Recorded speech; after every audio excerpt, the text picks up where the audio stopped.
बच्चों, आप लोग कैसे हैं? मैं आपकी हिंदी टीचर रचना राय कक्षा 10 विषय हिंदी पढ़ाने जा रही हूँ। पिछले वीडियो में मैं आपको गद्य साहित्य का इतिहास पढ़ाई थी और अब आज मैं आपको काव्य साहित्य का इतिहास पढ़ाऊंगी। तो उसमें पहले आपको थोड़ा सा हम परिचय देते हैं, ठीक है बच्चों? फिर परिचय देखिए। पद्य काव्य भावों विचारों की कलात्मक अनुभूति है। मस्तिष्क की अपेक्षा हृदयगत भाव का सौंदर्य चित्रण पद्य में वर्णित होता है। पद्य द्वारा सौंदर्य का आनंद प्राप्त किया जाता है। पद्य के द्वारा सौंदर्य का आनंद प्राप्त किया जाता है। पद्य छंदबद्ध तुक लय संगीतात्मकता के साथ रागात्मक मनोभाव की भौतिक अभिव्यंजना है। काव्य पद्य का स्वरूप काल्पनिक मनोभाव से अछूता नहीं रह सकता, इसलिए कवि वास्तविक घटनाओं के साथ अपने काल्पनिक मनोभावों को शब्दों में बांधकर दूसरों के समक्ष रखता है। मूलतः मानव ही काव्य का विषय है। जब कवि पशु पक्षी तथा प्रकृति का वर्णन करता है तब भी वह मानवीय मनोभाव का वर्णन करता है। काव्य का विषय व्यक्ति या समाज के जीवन का कोई पक्ष हो सकता है। अब देखिए काव्य के सौंदर्य तत्व कौन कौन से हैं, आपको बता दें। आप लोग भी कॉपी निकालिए, नोट करिए। काव्य के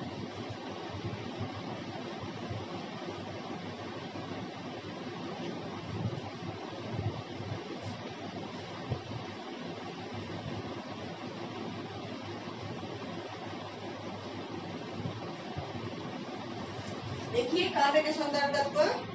कविता के सौंदर्य तत्वों का महत्वपूर्ण योगदान होता है, जिसके माध्यम से कविता के भावों व विचारों को ग्रहण करना सरल हो जाता है। कविता के सौंदर्य तत्वों से आनंद की अनुभूति होती है। कविता को जो सौंदर्य तत्व होता है उससे हमें आनंद की अनुभूति होती है और इसके जो तत्व हैं वह इस प्रकार हैं। पहला है भाव सौंदर्य। पहला कौन सा बच्चों? भाव सौंदर्य।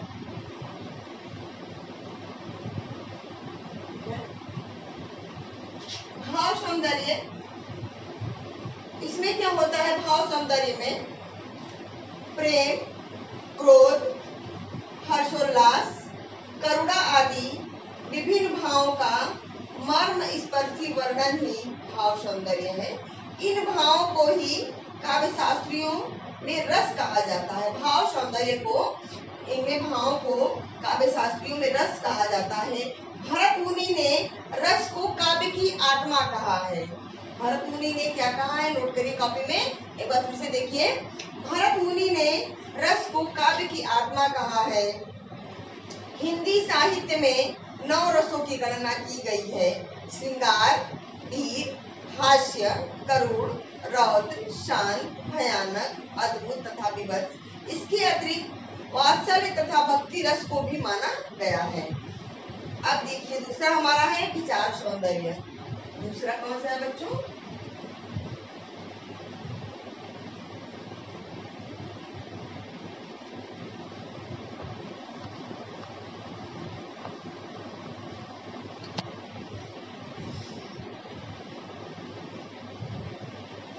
अब इसको हम समझा दे आपको। विचार सौंदर्य क्या है? विचारों की गरिमा से काव्य प्रेरणादायक बनता है।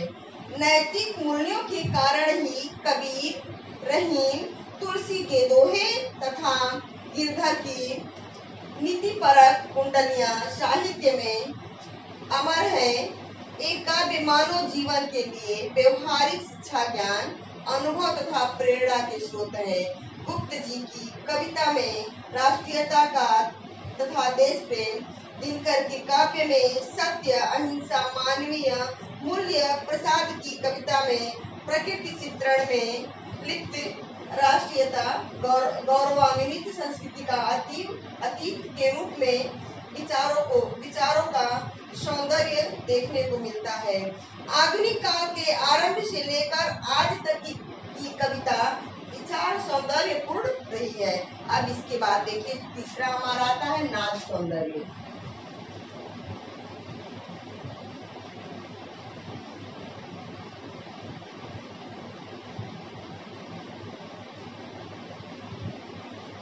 था बच्चों, नाद सौंदर्य। अब ये क्या है देख लीजिए इसमें, काव्य छंदोबद्ध रचना होने के कारण नाद सौंदर्य को व्यक्त करता है।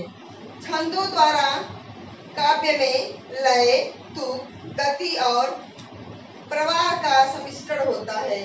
वर्णों तथा छंदों के सार्थक विन्यास से कविता में नाद सौंदर्य का निर्माण होता है, जिससे श्रोता व पाठक को आनंद की अनुभूति होती है। वर्णों की बार बार आवृत्ति, अनुप्रास तथा भिन्न अर्थ वाले एक ही शब्दों का बार बार प्रयोग यमक काव्य के नाद सौंदर्य को व्यक्त करता है। अब इसके बाद हमारा आता है नाद सौंदर्य हो गया। नाद सौंदर्य के बाद अप्रस्तुत योजना सौंदर्य, चौथा हमारा आता है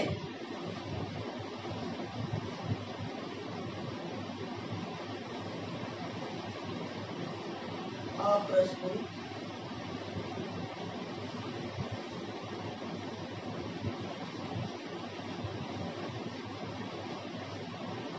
योजना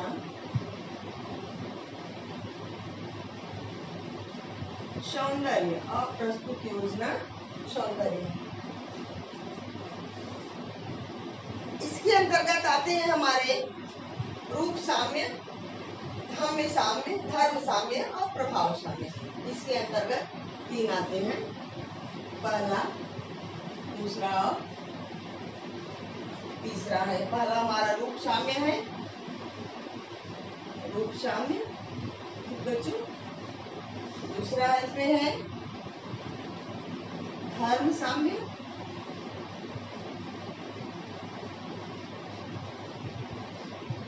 धर्म साम्य दूसरा, और तीसरा है प्रभाव साम्य।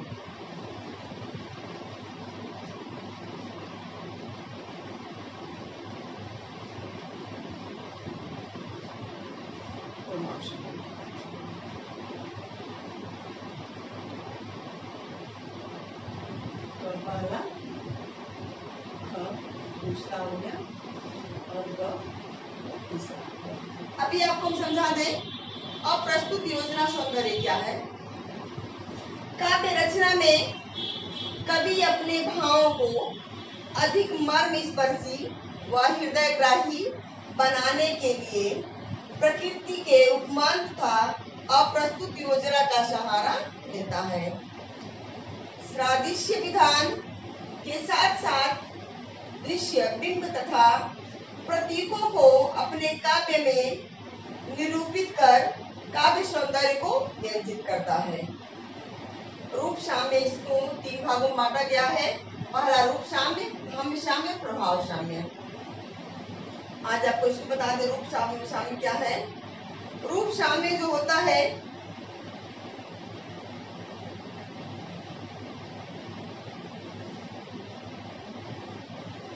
रूप साम्य किसी के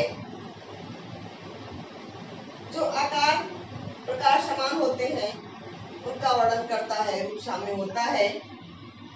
जैसे करतल परस्पर शोक से उनके स्वयं घर्षित हुए, तब विस्फुटित होते हुए भुजदंड यो दर्शित हुए।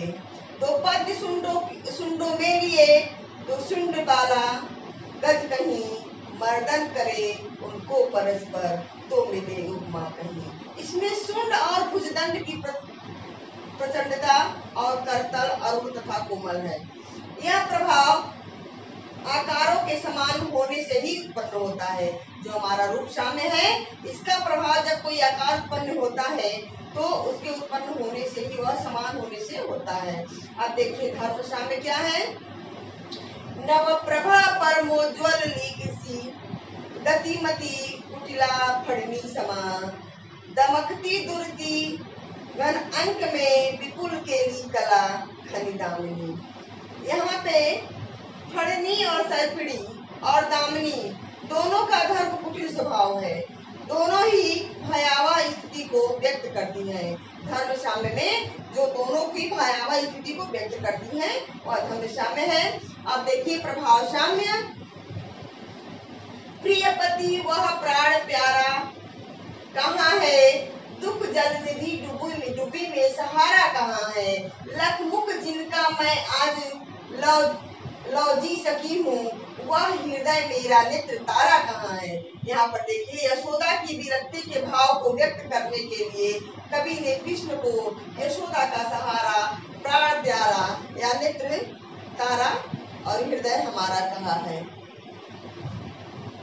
इसी के साथ आज का हमारा वीडियो समाप्त होता है। बाकी आपको नेक्स्ट वीडियो में हम बताएंगे कि इसके काव्य के भेद क्या है। तो जितना हमने आपको समझा दिया है इतना आपको समझ में आ गया होगा। इसके बाद आज के लिए इतना ही। धन्यवाद।